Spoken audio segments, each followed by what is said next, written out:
So is the brand new 45 watt Google charger for the Pixel series actually all it's cracked up to be? I've decided to put that to the test. So let's go over to the desk. Let's see if this new charger is all it's cracked up to be.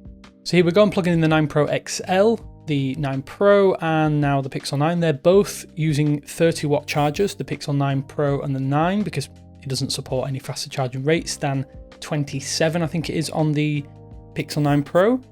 And as you can see, these have been zeroed.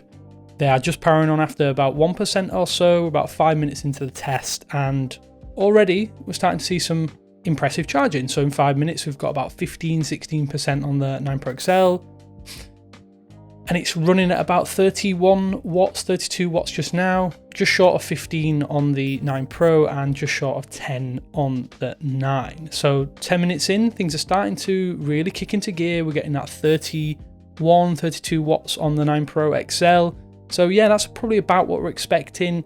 It's not exactly the fastest, but as you can see from the other ones, we're starting to kick into speed as well. They're on about 23 watts on the Pixel 9 Pro, 24 watts on the 9. And so far, so good. After 15 minutes, we're about just creeping up on 40% on the Pixel 9 Pro XL, which I think is probably about par for the course, what we've expected. I think Google are touting something around about 50% in under 25, 26 minutes. So far, so good. You can see that the speed is looking at around that 30 watt rate. It doesn't seem to be consistent across the board with that new 45 watt charger. The actual time to charge is a little bit different to what's actually been stated by the phone as well. And obviously the 9 Pro and the 9, they're slowly catching up, but obviously nowhere near it. But I think what's interesting to see from the 9 Pro XL is that the actual wattage rate drops quite drastically as we're approaching that 50% mark. I don't know if this is something to do with Google trying to reduce heat, trying to save battery, maybe make it so that it doesn't generate as much heat and therefore degrade the battery over time. But it seems to almost stall just before that 50 rate, and then it's now picking up again, even though the wattage rate has dropped now as low as 12 watts according to the actual tool that we're using here. And around about 25 minutes in, you're about 52%. So Google said about 25 minutes to 50%. I think that's probably about right. It's a little bit slower on the 9 Pro, obviously, but it's sticking in there. It has a smaller battery. These two phones on the left have 4,700 watt battery, milliamp hour battery, sorry. And yeah, there's clearly a discrepancy there from what Google is saying and what's actually happening in terms of the speeds, because again, it starts kicking up again now as we approach 60% to around about 22 watts. Whereas I think that on the Pixel 9 Pro and the Pixel 9, the older 30 watt charger is a bit more consistent across the board.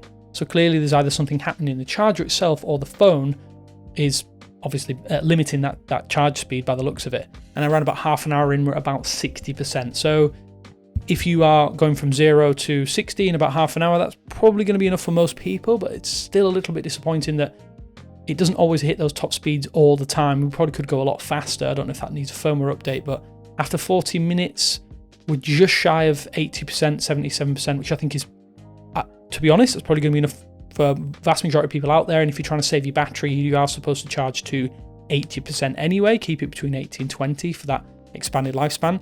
But the Pixel 9 Pro is really doing quite well here, I think, at 71%, and the Pixel 9 is lagging behind at 63% after about 40 minutes. So if we speed on a little bit more, you can see after 45, we're at 85% now almost on the 9 Pro XL, and we're closely approaching upon an hour, and it's hitting that 95% rating. So this is where I think things get a little bit interesting, because as you can see, the wattage rate is starting to drop now below that 10 watt rating, and it's around about 7, I think we can see right there.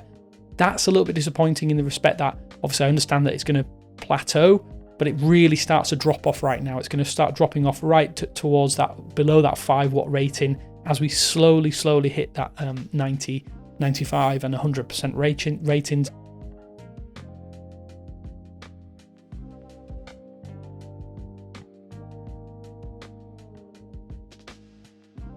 So around about that hour mark, we're hitting around about 95% on the Pixel 9 Pro XL, which I think is probably acceptable for for speeds for most people. It is a little bit disappointing because compared to the competition, it is a little bit far behind. We were on about 40 minutes, I think, on a lot of other phones, and obviously OnePlus is hitting 100% in under 30 minutes on all their devices. But as you can see, we're slowly approaching upon 90, 98, 99% on the Pixel 9 Pro XL. The other two devices as well, their wattage rates have dropped right off.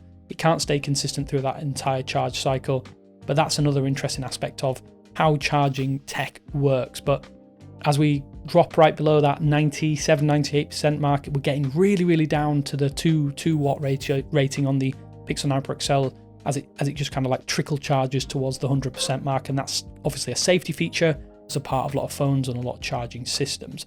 The 9 Pro, I think, is doing really well. Obviously, there's a 300 milliamp hour discrepancy in the battery itself, but it's only within 3% of the 9 Pro XL with a slower charging rate. So I'm not sure if there's some issues there, but obviously it is good. You've got to account for that as well. The charge cycle seems to be a bit more consistent over there. Don't know if that's something to do with the charge brick itself.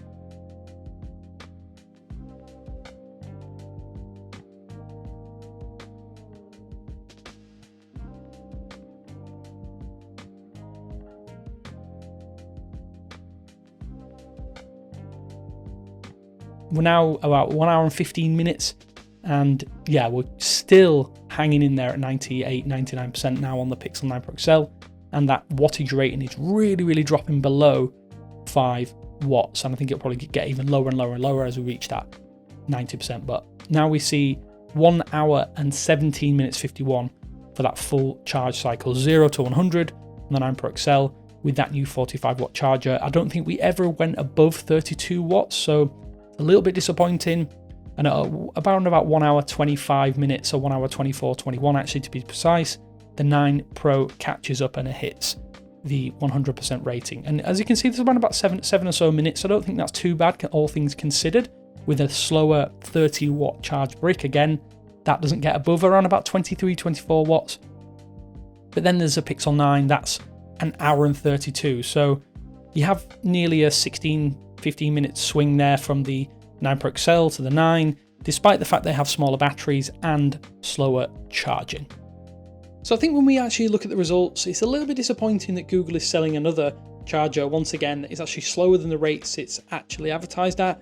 You can only get around about, from our testing, about 32.7 watts is the maximum that we're pulling from this brand new Google 45 watt charger. It is around about £30 here in the UK that I paid for it. And obviously we have a slightly different plug system here in the UK, so it will look different. If you're wondering why does it look different to what I'm getting in my region, the biggest disappointment for me is that you can get other devices out there which have charger which will give you its almost advertised rates. It's not always precise because of certain fluctuations in power output, power intake, all that kind of thing from your particular grid. Naturally, it probably doesn't matter to you if you're going to charge your phone overnight anyway, but if you do want to top up your phone quite quickly, you are going to get around about 50-60% in less than 25 minutes on the Pixel 9 Pro.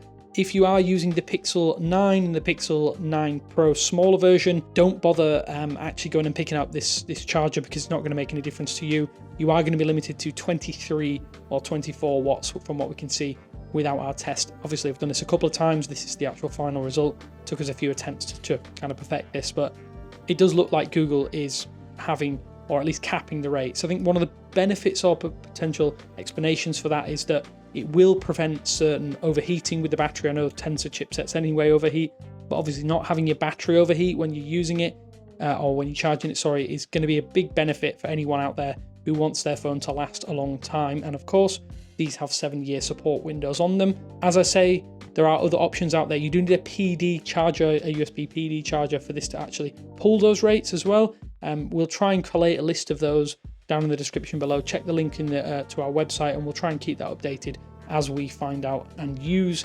devices that actually support that 45 watt. Well, it's not 45 watts, it's like 32 watts, but there are going to be a lot out there from third-party manufacturers.